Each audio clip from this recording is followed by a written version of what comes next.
Malaysia, ya, especially commitment you can see, ya, komitmen itu kita boleh lihat. Satu ialah how long you been in the church, in the same church, ya. Kedua ialah how long you been married.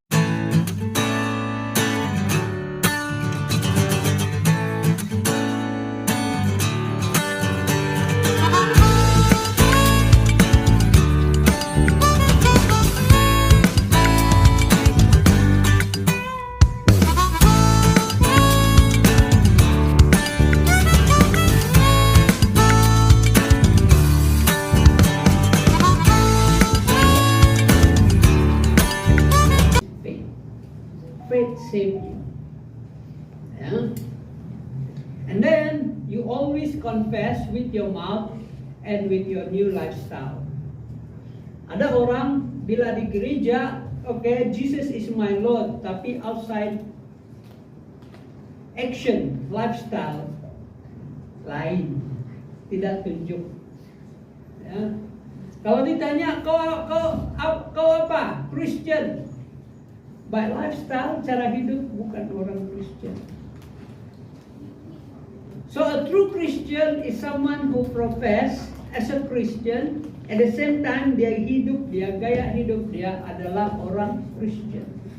Apa gaya orang Kristen? Yang paling senang, ya, paling senang adalah jujur.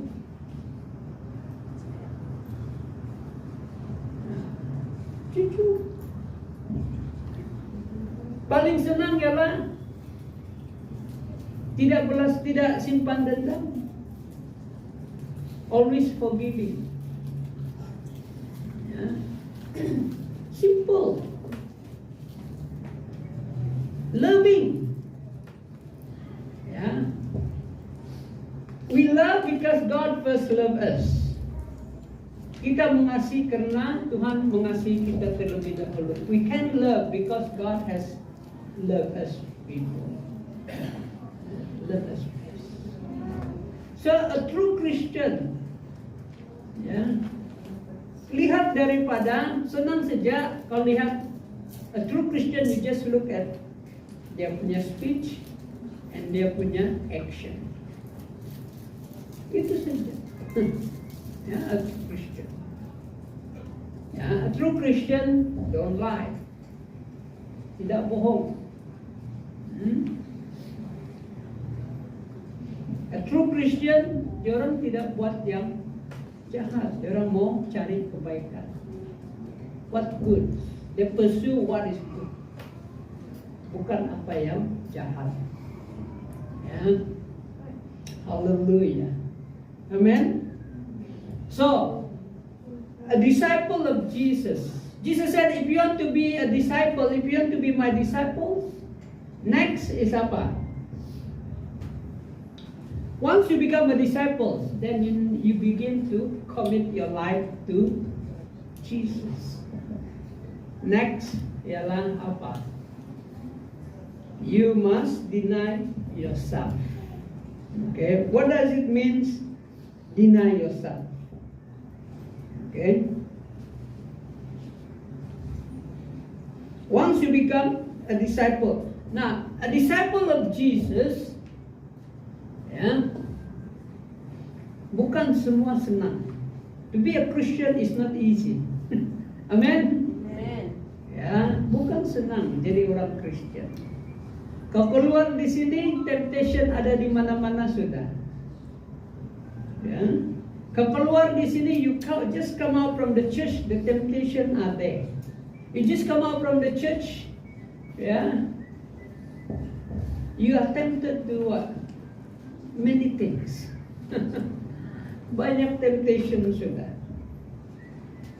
So we need to remind ourselves so that we are committed to Christ. Committed to Christ as His disciple, as His true Christian, as His disciple. So one way is to deny ourselves. What does it mean to deny ourselves? Look at the Bible, what the Bible says. The Bible says in Ephesians chapter 1 verse 7, in Him we have redemption through His blood, the forgiveness of sin, in accordance with the riches of God's grace. First, redemption and forgiveness. Jesus redeemed us and forgive our sin. Amen? Dia menebus kita, kemudian Dia mengampuni dosa kita. And because of that, in 1 Corinthians 6:19, you are not your own. You were bought with a price. So, because what Jesus has done for us on the cross, He bought us. Dia beli kita. So we are no longer our own. Kita adalah milik Dia. Kita dibeli, kita ditebus jadi milik Dia. Amen. Kamu remember itu tayangan movie, P.Ramlee punya movie. Ya. Ada scene di mana dia jual kau, because when you are in debt, kalau kau banyak hutang, dia jual kau, orang yang beli akan jadi kau punya apa? Tuan, kau jadi hamba. Nah, begitu juga. Before that, who is our master? Sin is our master. But Jesus purchased us, Jesus redeemed us. Then we are no longer under sin, but we are now under Jesus. So Jesus is our new master. He is the one who released us from our previous employer, master, that is sin. Yeah. So actually, this is our problem. Like as Christian, we thought, hey, ini saya sendiri. No, we actually belong to Jesus. We belong to Jesus. Yeah? I have been crucified with Christ, and I no longer live, but Christ lives in me. The life I now live in the body, I live by faith in the Son of God who loved me and gave Himself for me. Hallelujah. Amen. So you are not on your own, you are born with that. So if we understand this, kalau kita paham kebenaran ini, we always look at ourselves. Hey, Jesus purchased me. Jesus redeemed me. I'm no longer. This life is no longer mine. This life is for Christ. Belong to Christ. Amen. Yeah. So deny yourself means, hey, saya punya bos sekarang, bukan diri saya sendiri. Saya punya bos, my King, my Lord is Jesus Christ. Hallelujah. Amen. So deny yourself means you always remind who you are. Kau selalu ingatkan diri kamu, siapa kamu. Ya, yang sekarang yang menguasai kamu, yang kau punya Tuhan, yang kau punya Master adalah Jesus Christ. Because He is the one who set you free. He is the one who bought you. He is the one who released you. He is the one who purchased you. So kita bukan dia. So our owner, our Master is Jesus. Ya, bukan kita lagi. So that is the meaning of denying themselves. A second and the third. Yeah.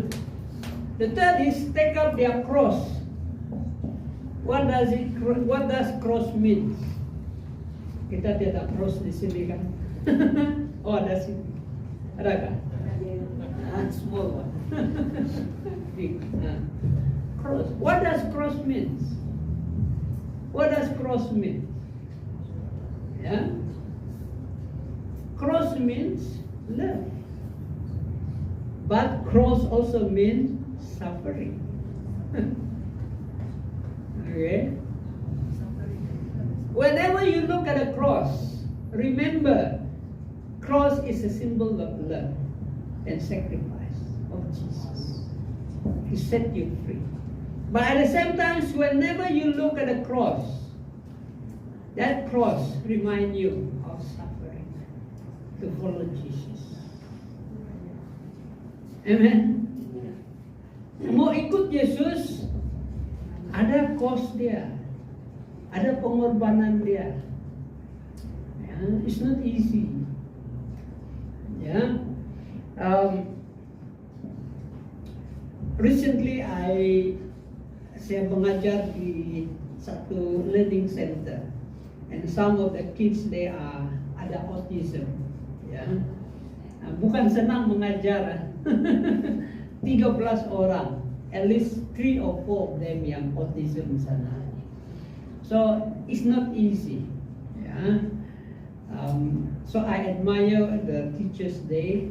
Mereka ada ini passion, ya, sanggup mengajar begitu. Ya. So I share the story about a missionary, ya, where she was a teacher. Dia mengajar sebagai guru di sekolah. And somehow the Lord called her to serve as a full-time. Her name is Adiambo. Yeah, Adiambo. So at first she was struggling because to follow Jesus means she has to quit dia punya job. And bukan senang dapat kerja dengan kerajaan, dapat kerja begitu. And so, in the end, she decided, all right, I will follow Jesus. And when I follow Jesus, I know He will provide all my needs. He will take care of my life. So, dia balik pergi rumah, dia kasih tahu dia punya family. You know the first reaction of the family? The father said, what? You study so long, you spend so much money to study, and now you become a full-time minister? Yeah, you have a good job as a teacher, as a school teacher. Yeah, you have steady income. Now you are going to be a full-time minister. Who is going to feed you? Begitu. Huh? So the friend also said, yeah, you can't even train a child. How can you train adults?